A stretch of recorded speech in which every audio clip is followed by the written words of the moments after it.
Well, today we are very blessed to have a guest speaker. Mark Vogl is here, and he is a military graduate of the Citadel.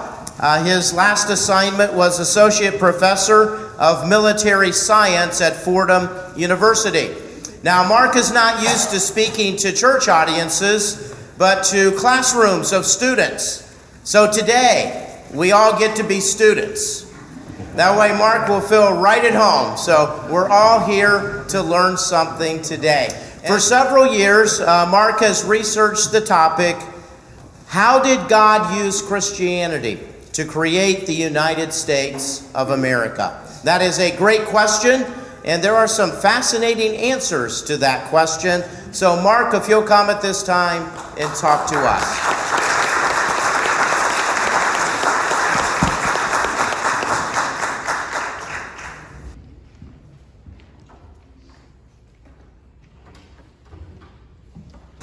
Good morning. First, I need to thank Pastor Tim for inviting me to speak to y'all today. This talk, How Did God Use Christianity to Create the United States, was something that I believe God directed me to for over 5 years. My life had been really busy working on something completely different in the history realm, and I was actually pushed out of that realm and left with a vacancy, a void, and he filled it with this. And so, almost like a job, almost like going to work every day, 5 days a week, I was researching this question. And it's an amazing thing. It's just like the first time when you read the Bible and you start realizing the magnificence of God. The same thing happened with me with this. It is an unbelievable history. I can only be a billboard for you today. You're driving down the road of life and you get to see me for about 3 seconds, and hopefully I catch your attention to the idea that God actually had something to do with the creation of this nation, and it's more than that. It's actually He directed it. And then I hope I'm a match. I hope I light a flame of curiosity in you. And I hope that you actually, after today, start trying to find out, why are they saying what they're saying? Why are they saying separation of church and state? What does that mean? Where did that come from? Why are they saying no God in school? Why are they saying no? You know, when I was a child, and some of us in this room are my age, we actually did pray in public school first thing in the morning. We actually did do that. We don't do it anymore, but we did do it. Yeah, in the first textbook, do you know what the first textbook? This is way before the founders. You're talking about 200 years before the founders. They wanted to teach with the Bible. They wanted to teach people how to read with the Bible. And that went all the way up through the founders. You actually had Supreme Court justices, early Supreme Court justices, that said the law is based on the Bible. If it contradicts the Bible, it is not a law. That was Supreme Court justices. See where we're at? You see, and so today what we're going to talk about really is that. Now, the other person I have to thank, I got to thank Tim and Amy. They are the bridge from East Texas that brought us here, that introduced me to Pastor Tim and got us here, and I really appreciate that. And then I have to thank you all as Baptists. I'm a Catholic, but I am a saved Catholic, but it's a real thing. When I was 12 years old, I was with my Nana, who was my grandmother, and she was from Charlotte, North Carolina, and we were watching another North Carolinian on television, Billy Graham.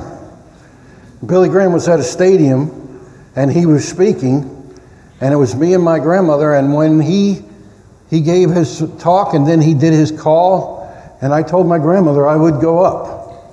So I count that as the day that I was saved. Now, I couldn't go, obviously, because he was on the television, but I can tell you, years later, like 50 years later, his son, Franklin Graham, came to Longview, Texas.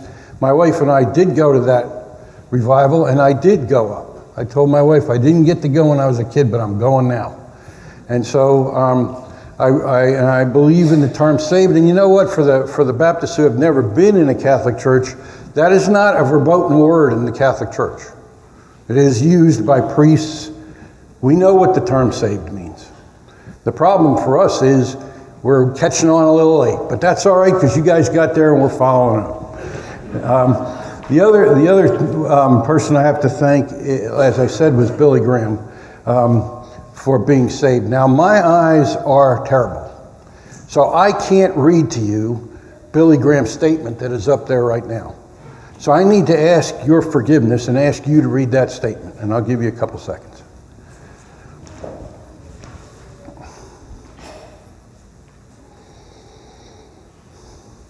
If you notice, the key thing, at least to me, the key thing in that statement and the observation that he makes about us dividing our lives up into pieces, and there's a piece for the church, and there's a piece for work, and there's a piece for family or whatever. I'm not looking at it, so I can't see it, but you know how people divide up their life. That is probably the essence of what is wrong with the United States of America today. Is there a part of your life that God isn't supposed to be in? No, right? He's supposed to be everywhere. And Billy Graham hit it right on the head, right on the nail on the head of breaking our life up. Now, what today's talk is about is how did God use Christianity to create the United States really goes to the essence of that. Because God is involved in every aspect of the creation, and he's involved in the people, in the actual people. He didn't magically do this stuff, but he did use people like you and me, regular folks, to go out and create a nation that we had. And I'm going to use the past tense, we had, because we're losing it. And if we don't do something real quick, it'll be gone, if it isn't already gone. And so today, we need to, but here's the problem. We've grown up thinking that we're not allowed to mix religion and faith and politics. We're not allowed to do that. You know, one part's over here and one part's over there. Well, guys, that's not what the original people who came to this nation as immigrants thought. It is not what the founders thought. It is not the way the Constitution was built. Faith drives politics, not the opposite and not separate. Now, sometimes people who don't like me or my view will say separation of church and state, or you want to be a theocracy. No.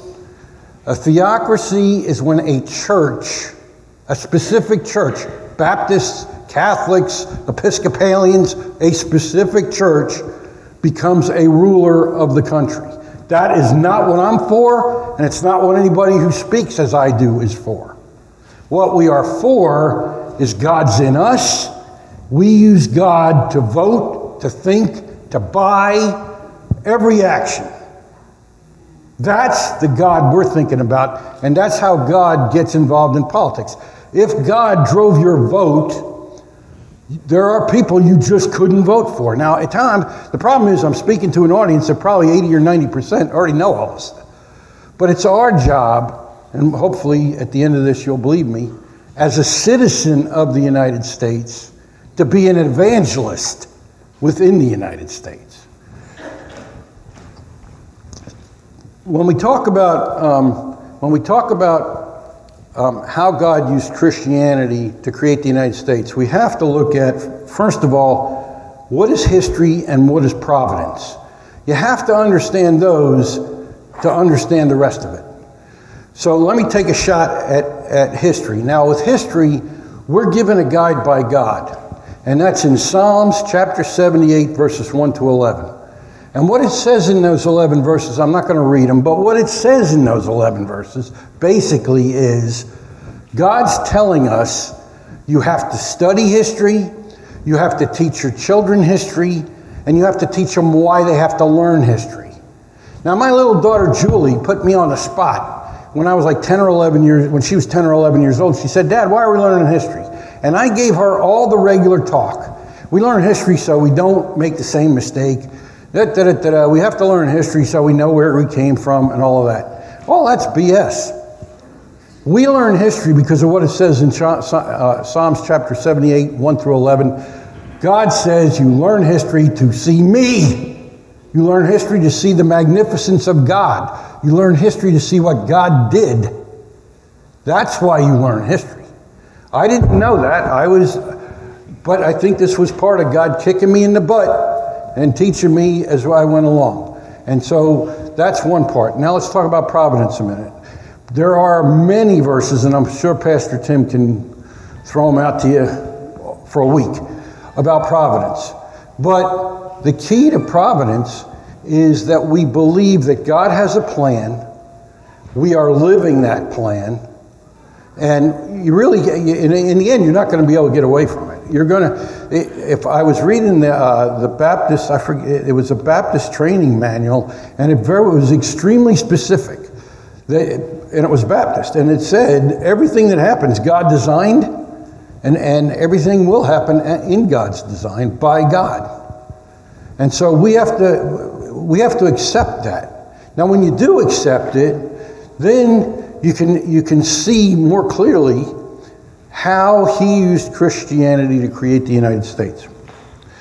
When you look at the creation of the United States, there are 5 phases to the creation. Okay? First, there's discovery, and then there's exploration, and then there's formation, and then there's settlement, then there's colonization and formation, and then there's the creation of the nation. So let's look at those, and I'll just try to give you an example in each one of the stages. If you look at discovery, that's Christopher Columbus and the events that happened around him. But believe it or not, my view of that extends all the way back to Jesus' time and the Apostle Thomas. Because after Jesus passes, Thomas goes to India and establishes 7 churches, Christian churches in India. Now, he doesn't have any way to communicate back. He's not part of a bigger church, whether it be Catholic or pre-Catholic or whatever you want to call it. It's his 7 churches, they're set up, and they kind of run independently.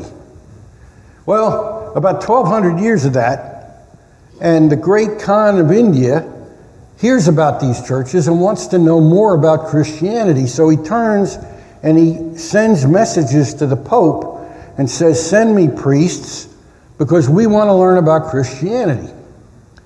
Well, the Pope sends the priests, but they never get there. And what happens is that story becomes a story of gossip within all the courts of Europe. Now, one of the things that's kind of misunderstood about Columbus is people think, well, he went to the Spanish king and queen, and that's it. And he asked for money, and they didn't give it to him, but then he kept pestering them, and finally they did give it to him. Well, that's not exactly the way it happened. What happened was he does go to the king and queen of Spain, but he also went to every king and queen in Europe begging for money. And eventually, his brother hears the story about the Pope and the priests and stuff like that, and that becomes his driving force. That becomes the motivator for getting the money in order to sail west. He wanted to sail west to get to India to find a route to take Christianity. And it's an amazing thing with this because Christ was actually a very religious man. And the people who play in this story are unbelievable. The priest who gave communion to the Queen of Spain, Christopher Columbus had lunch with that priest, more than lunch, and told him what he was trying to do, and that priest influenced the Queen. Now, the problem for them was they were in the middle of a war with the Moors that had come up from Africa and had taken over most of Europe, all the way to Paris, before they were driven back over 200 years. But they were still in Spain, in Grenada. And there still was a war going on between the Moors and the Spanish. Well, finally, the Spanish take Grenada. And when they do that, the Queen sends a message to Columbus, come. So think about that a minute. Wait a minute now. He goes to her and he wants to go to America. He wants to go west to bring Christianity to India. And meanwhile, there's a war going on between Islam and Christianity in Spain. And the Moors are finally ejected from Spain, and the first thing the Queen does is turn to Columbus and says, "Come here." And they give him the money so he can sail. Now, the reason I say think about that a minute is, over the 300-year period that this country is created, stuff is going to happen all over the world that points back to the United States, not what isn't the United States, but will be the United States. No person, even today with all the computers, could manipulate that. Only God could have done that. Yes. Only God could influence what happens in Spain in order to get, well, that starts in India, that goes to Spain, that gets to Columbus, that gets him over here. You see what I'm saying? God is playing, but that's not the only example of it. It's going to happen over and over and over again. Now, we'll leave Columbus with this. When my wife, who's a retired lieutenant colonel from the Army, and I taught at Fordham University, we didn't know it at the time, and I wasn't even interested in this at the time. But what we found out later was that the actual ship's journal of Christopher Columbus is at Fordham University. The actual journal that he kept. And they translated it, and you can even search this up on Google if you want to. What's very interesting is the first statement in his journal is a proclamation to the king and queen for the reason of the voyage. It's not trade, it's not commerce, it's not conquest. It's evangelism. It's the spread of Christianity. That's all that's mentioned as the purpose for sailing west. So you can see God's hand in there. Now, do they teach that in our public school? Isn't that kind of important why he did it? Maybe it's kind of important as a motivator for what happened. And that's my point. Throughout what you're going to hear, time and time again, there are evidentiary facts of why things happen that aren't taught, that should be taught. We go to the second phase, which is exploration. If you look at exploration, where's God in that? Well, I'll tell you where God's in that. The first big explorers of the West were France and Spain. Spain runs up through the Caribbean and up through Florida and across, and France goes north into Nova Scotia, across Canada, and down to Mississippi. The big connection there with God is both those nations send priests, Catholic priests, with their explorers. It's Catholic priests that first come across on the southern end with the Spanish and with the French. And if you look at it on a map, what God's really doing is creating a framework. This is Catholic, Catholic, Catholic, Catholic, down the Mississippi. And in here is a big void. Nobody is looking at this for the first 100 years or so. That's when England and Dutch and Belgium and everybody else comes into the colonies, and that's when we get to settlement. And when you get to settlement, then you start talking about the settlement of the colonies. And that's where you look at that point, the Reformation had happened. And if you see up here, look at, for example, the Mayflower Compact. Now, do you remember in school, we used to look at they used to talk about that all the time. Remember that? They used to talk about the Mayflower Compact all the time. Did you ever see it? Did you actually ever read it? I didn't.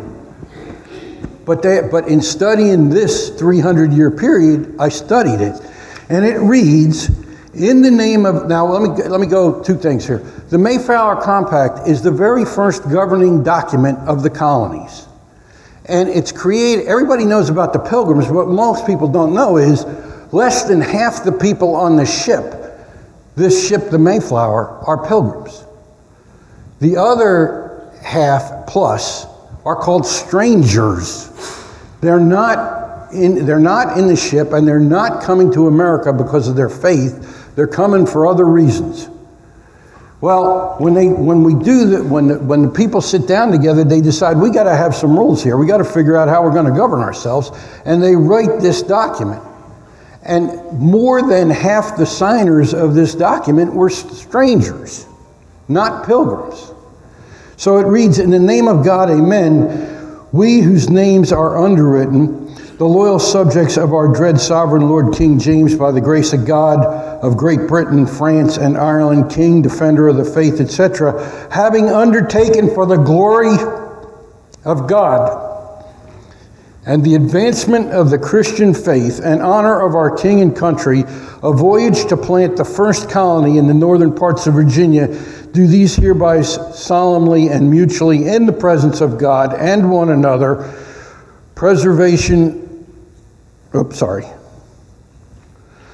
covenant and combine ourselves together in a civil body politic for our better ordering and preservation and furtherance of the ends aforesaid, and by the virtue hereof to enact, constitute, and frame such just and equal laws, ordinances, acts, constitutions, and offices from time to time, as shall be thought most meet and covenant for the general good of the colony, unto which we promise all due submission and obedience. In witness thereof, we have here undersubscribed our names at Cape Cod, the 11th of November, in the year of the reign of our sovereign Lord King James of England, France, and Ireland, the 18th of Scotland, the 54th Anno Domini 1620. Now, the word in there that's key is covenant. Covenant. And covenant is an agreement amongst men blessed by God. At least that's what I've read. Nobody's countered me yet on it, but it could be. I never went to theology class, but I believe there is an absolute covenant between the United States of America and God. I think it starts here, but I don't think it ends here. I think it starts here. Okay? So if you look at that document, how many times God is mentioned? And Christian. So it's pretty clear what the purpose of creating the colony was. Okay, where are we at here? Okay, then you go to the colonization. After the Mayflower, then people start coming over here. Well, I'm a Catholic. I'm a practicing Catholic. I go every Sunday, except this one. And I'm going to tell you right now, through my study of 5 years of American history during this 300-year period, I will state and debate, anybody who wants to, that the Reformation is the mother of this nation. And the reason I say that is because when the different groups broke off from the mother church, the Catholic Church, and formed their own independent churches in the different nations in Europe, coincidentally and at the same time or just after, there were civil wars within those European nations. And religion always was involved. Not always the prime factor, but always involved. And when there was wars between religions, there was a losing side. And the losing side ended up suffering dramatically. Heads cut off, people put in jail, property taken. And so they left. And they came to America for one purpose, to live their faith. Now it was almost like waves. Like if you stand on the ocean and you watch the waves coming on the beach, it's just like that. Wave after wave come and they settle in places. And because the land was so big, so wide, so unsettled, you could have Puritans in New England, and you could have Presbyterians in the mountains, and you could have Episcopalians in Virginia, and you could have Catholics in Maryland, and nobody ever fought anybody else because there was so much space between everybody. Everybody could be Christian their own way and set up their states. And folks, we've been told there was never any official religions in the states. That's absolutely false. Every state had an official religion, Rhode Island all the way into the 1900s. So we're told the wrong things. Things were formed because of our faith, not for the other reasons were part of it, but never the center of it and never the unifier. The great unifier of the United States was our language and the Bible. That was the great unifiers. When you get to, so I got Reformation. The other thing that happens in formation of this nation, the first big single national event that affected everybody was the Great Awakening, the revival of the 1740s. Because then George Whitefield comes from England, and he travels the nation, and others join him, and they preach about the personal relationship that we have individually with Jesus Christ, and our value as individuals, that each one of us is equal, each one of us is valuable, and each one of us is a child of God. And we can go directly to Him. I don't have to go to my priest to talk to God. I don't have to go to Pastor Tim to talk to God. I can talk right at him, and he will talk right back. He might not, because he might be mad at me on that day, but you have that individual thing. Well, think about that now, because that's in 1740. By 1770s, that importance of the individual isn't just religious, but it's spread into politics. That's why we have inalienable rights. And it is inalienable. That's the right word by Thomas Jefferson, not unalienable. It's inalienable, it comes from God.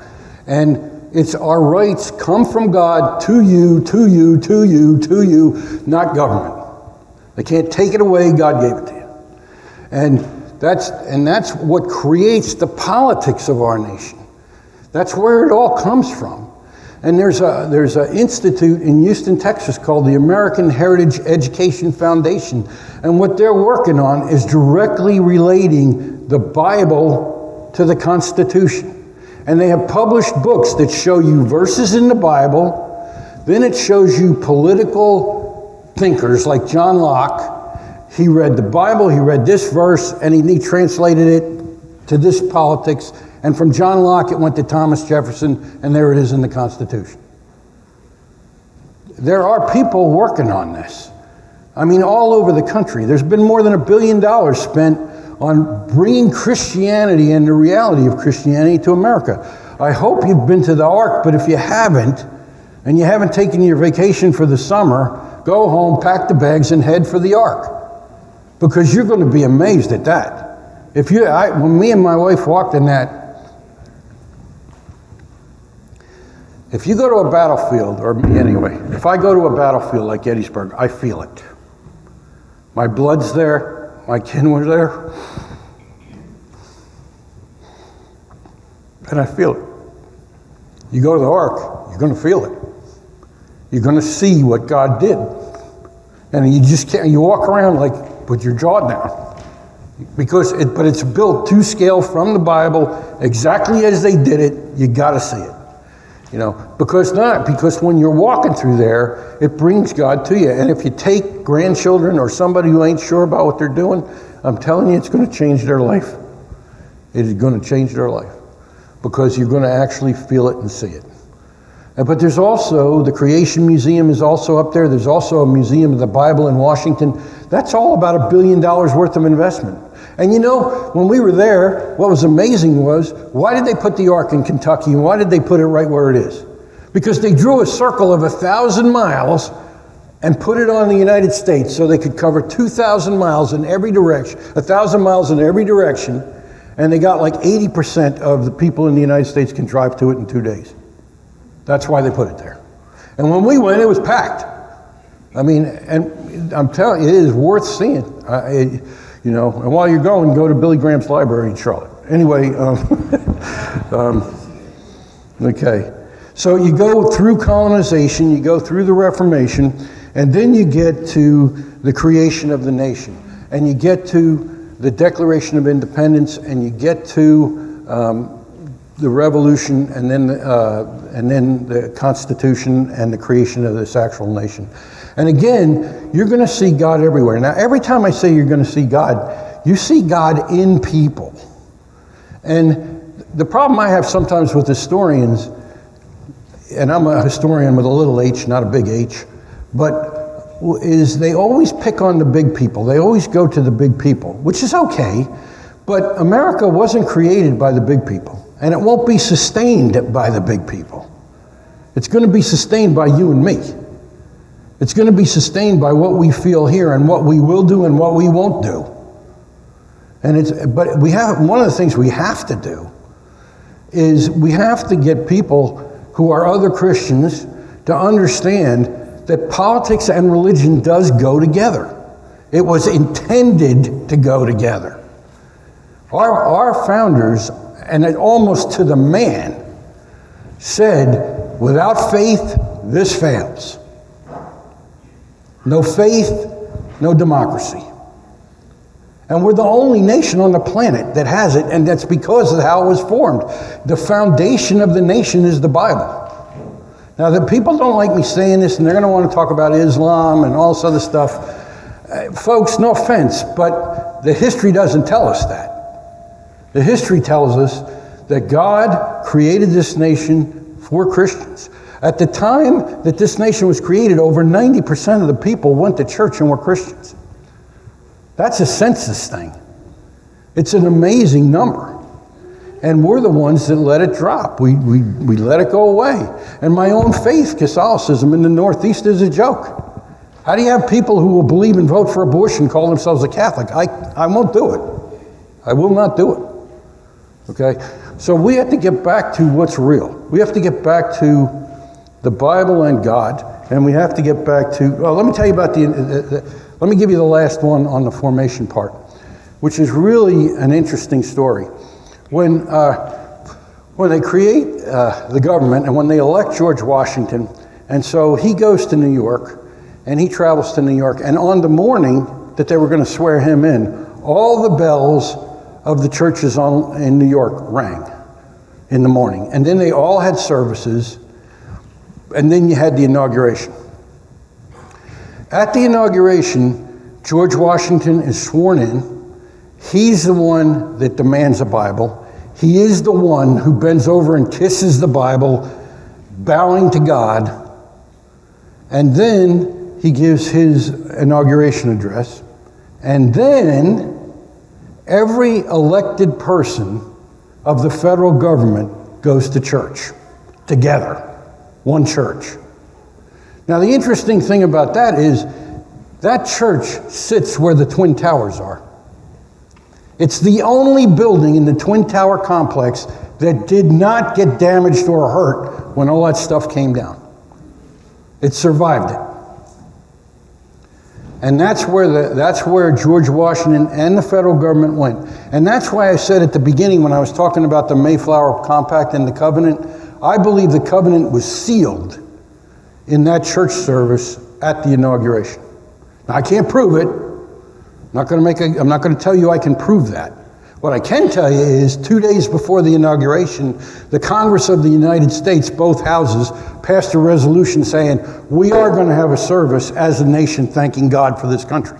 That was voted on by the Congress. It exists. The resolution exists. You can find it. So when people they're lying to us. And it's very aggravating for a lot of reasons, but the most aggravating part is we don't have people standing up and saying, you can't say that. You can't say that. You know, the problem with history is it's inconvenient. History happened. You can't change it. You can deny it, you can erase it, but it ain't going to change it. It happened. And I brought some books I wanted to show you. Our people who don't agree with me, secular humanists, they think that Benjamin Franklin they say he was an atheist, they say he was an agnostic, they say he fooled around with women. Well, he's definitely guilty on the last one, okay? But the rest of it's not true. And I'll tell you how it's not true. A fellow named Fortenberry in Mississippi put together this book. This book is over 300 pages long. He wrote 1 page. Benjamin Franklin wrote the other 300 plus pages. And in this book is his words on Christianity. That's all he talks about. 300 pages. Benjamin Franklin. Now, if you didn't believe in Christianity, you could write a 300-page book against it.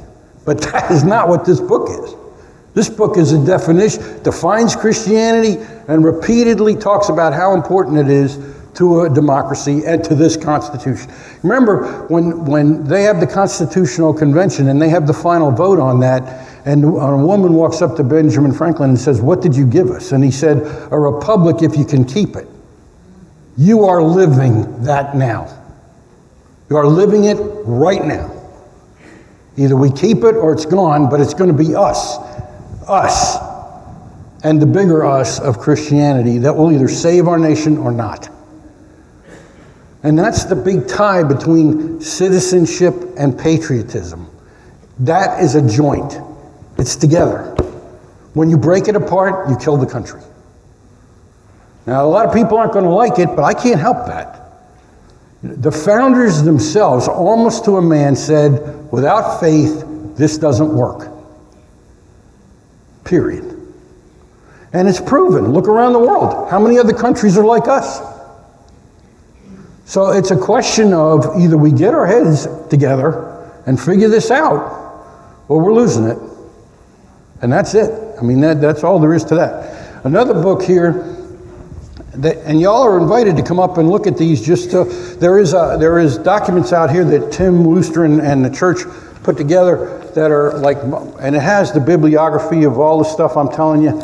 I have 40 books on this stuff. And some of y'all know the Wall Builders and David Barton and all those guys. I've watched all those tapes. And Dave Barton's right on most everything, and he's a pioneer. He was out ahead of everybody on this stuff. The difference between him and me is A, I'm here, he's not. B, there are parts that I talk about that he doesn't. He tends to focus on the Revolution, the Constitution, the Declaration. I believe the story is much bigger. I believe it goes back to Thomas, and it goes to George Washington's inauguration. So that's the only difference. But he is definitely by far the national expert on this stuff. He's the spokesman of it. He's been before the Supreme Court. So I'm not taking anything away from him. I'm telling you, he's right on. Okay? But if you take a look at, they're like this book right here. This book right here goes through every state and every faith and who settled where and why they did it. So this kind of book is what will tell you where the Presbyterians went, where the Catholics went, where the Huguenots went, where the Quakers went. I mean, and they're all like this. Here's a book, the secular humanists love attacking George Washington, saying he wasn't really a Christian. Well, this book right here is done by a college president, and look how thick that is. That's all a defense of George Washington as a Christian. His documents, his letters, and all the things that he did and why he did them and how he did them. The stuff is out there. We just have to go find it. We have to go talk about it. We have to get it to people. It's really important. This is not like, oh, we had history today and that was pretty nice and okay. Look around, folks. Joe Biden won. He didn't win with my vote. And I'm not talking about the policies. I'm talking about where they're coming from. I'm talking about where God fits in what they're doing and where Christianity fits. And finally, the court's starting to swing around, but we've got to keep this going. This is the other book I want. This is the book that started me off. Me and my wife were watching the television back like 2010 or 2011, something like that. And this came up on the TV, and I said to my wife, I really would like to see that book. And she bought it for me, And this book is over 1,000 pages. It was done by a minister, a Yankee minister, during the Civil War, who believed he was living in the end times. It actually says in the foreword, I'm living in the end times. And it goes through all the documents, all letters, speeches about the formation of our nation. And the title of it is The Christian Life and Character of the Civil Institutions of the United States. This is something you should have. If you don't get anything else, because these are all the real words, the real documents, state constitutions. They're all right in here. And they can't, so I'm about fixed. I really appreciate your patience with me. I really appreciate being invited. I'm asking you to think about this. I would never challenge a pastor and his people as far as what the priorities should be. But I'm asking you to deeply consider what's going on and what the solution is. The solution to me is not the computer. The solution is not some government program. The solution is what we were founded on, which is the Bible and God and Jesus. And the solution is we have to get that back. If you were to look in that book, you'd be stunned. You'd actually, I could teach 2 semesters on this stuff, folks. That's how much there is of it. That's how many people are involved in it from time over 300 years. I really thank you for your time. I appreciate being here with you, and God bless you.